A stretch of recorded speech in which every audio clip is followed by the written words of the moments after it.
जय हिंद आप सबको।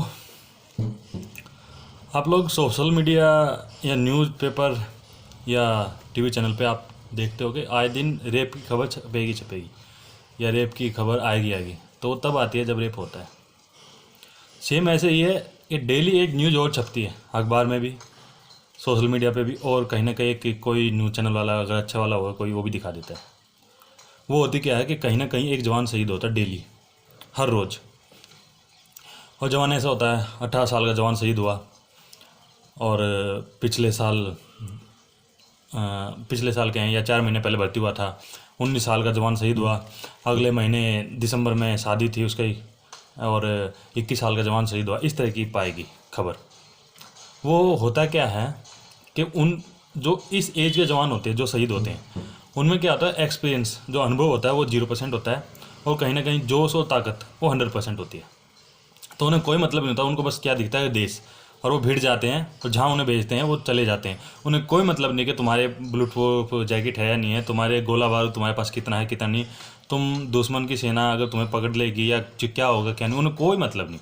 ठीक है, उन्हें बस ये पता है कि मेरा देश है और मेरे पास ताकत है, बस मैं नहीं देख रहा किसी चीज़ को भी। ये होता है एक बात। अच्छा, अब सेकंड थिंग ये बताता हूँ कि गांव और देहात के जो लड़के होते हैं उनके पास में नौकरी लेने का सबसे जो एक आसान रास्ता होता है वो होता है सिर्फ फौज, सरकारी नौकरी लेने का।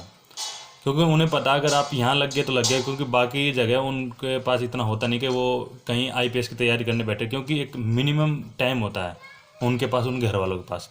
वो ये है नहीं कि 5 साल तक पढ़ाते रहेंगे। तो वो मेहनत करके कैसे भी एक होता है कि भाई आप फिजिक्स आपकी अच्छी है तो आप फौज में भर्ती हो जाओ, और बस एक लिमिट की पढ़ाई करनी पड़ेगी आपको। तो ये है, तो वो लग जाते हैं फौज पुलिस में। अब मैं जो बता रहा हूँ वो ये था कि कल एक वीडियो 10 अक्टूबर को कल एक वीडियो आई। उस वीडियो में क्या था कि सेना की एक टुकड़ी थी, वो टेम्पो में जा रही थी ट्रक में, और उसमें 20-25 जवान थे। और वो जवानों की ये शिकायत थी कि हमको इस टीन के डब्बे में इस खटारा टेम्पो में भेज दिया जाता है बिठा के कि यहाँ जाओ वहाँ जाओ वहाँ जाओ। ठीक है, इसमें गोली कहीं से भी आ जाएगी और इस टेम्पो को उड़ा देगी। क्या है ये? कुछ भी नहीं है। ठीक है, अफसर हमारे या जो भी हमारे कमांडेंट होते हैं वो जाते हैं ब्लूटूथ प्रूफ गाड़ियों में, और हमारे लिए होते हैं ये टीन के डब्बे। ठीक है, और ये कहीं ना कहीं सच है, इसमें ये नहीं कि वो। अब होता क्या है कि अगर यही सवाल आप किसी सरकार से पूछोगे तो सीधा बोल दिया जाता है कि वो कांग्रेस की साजिश है। क्योंकि सीधा है कि जो अपोजिट आपका जो होता है उस पर ब्लेम डाल दो, बात ख़त्म। आपके पास अगर जवाब नहीं तो उसको डालना स्टार्ट कर दो, या सीधा बोल दो यार ये पाकिस्तान की साजिश है। बस ये है सरकार। 2 या 3 अक्टूबर के आसपास एक प्लेन खरीदा गया 8400 करोड़ का, 84, और फिर बहुत सारी जीरो। तो वो प्रधानमंत्री, राष्ट्रपति और सरकार के कुछ चुनिंदा लोग हैं उनके लिए ही वो इस्तेमाल में किया जाएगा।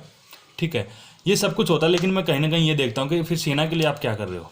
अगर सेना को कोई जवान अगर अपनी बात रखता है कि यहाँ पे मुझे कमी महसूस हो रही है, कुछ भी हो रही है, तो सीधा उसको देशद्रोही ठहरा दिया जाता है कि वो सेना की रिस्पेक्ट नहीं कर रहा, सेना के ऊपर उसे विश्वास नहीं है, उसे देश के ऊपर भी विश्वास नहीं है, उसको ही आतंकवादी बता देते हैं। ये इस देश की थोड़ी सच्चाई है, कड़वी है लेकिन सच्चाई यही है। पुलवामा हमला हुआ था, 50-60 किलो RDX, हर मीडिया चैनल ने बताया कि 50-60 किलो RDX था, कोई 100 किलो बताया था, कोई 200 किलो भी बताया था। जितना भी था वो पॉकेट में तो आया नहीं होगा, कभी तो लेके आया, किसी चीज़ में तो रख के आया है। वो कैसे आया होगी उसकी जांच, CBI इंक्वायरी जो भी था उसका जांच होगी, ढूंढ लिया उसको, किसी ने उसकी हेल्प की बाद में। ठीक है, किसी ने गाड़ी बेची, क्यों बेची। एक DSP देविंदर जम्मू कश्मीर के पुलिस का था, सरदार जी, वो पकड़े गए थे आतंकवादियों के साथ में। दिसंबर के आसपास ये न्यूज़ आई थी। वो न्यूज़ दिखाई गई बस एक लिमिटेड समय के लिए। ठीक है, क्योंकि मेरे को लगता है कहीं ना कहीं अगर उसकी पूरी जांच होती है, पूरा बार बार अगर उसी को खदेड़ते तो किसी नेता का हाथ या किसी नेता का नाम आ जाता, और फिर वहाँ तो आपको पता है कि दंगे फसाद और पता नहीं देश में क्या क्या हो जाता।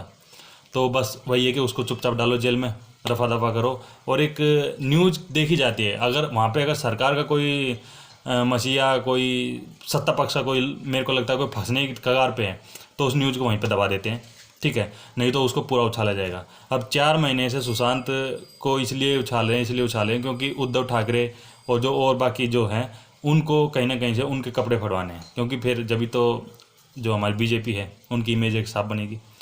उद्धव ठाकरे को मैं ये नहीं बोल रहा कि वो बहुत ही दूध के धुले हुए आदमी है, लेकिन बात यही है कि अगर वहाँ पे बीजेपी की सरकार होती या फिर बीजेपी की सरकार वहाँ पे नहीं है, कोई बात नहीं, देश में तो आपकी है, सब कुछ आपके हाथ में है, आप जांच करो यार। आप अगर अपने मुंह से बोलोगे प्रधानमंत्री अगर वो बोलेगा कि ये होना चाहिए तो होगा ही होगा, लेकिन नहीं, आप क्या है कि लोगों के हाथ में एक तंबोरा एक सर्कस दे देते हो कि आप बेटा इनके साथ खेलते रहिए। ये चल रहा है। जय हिंद।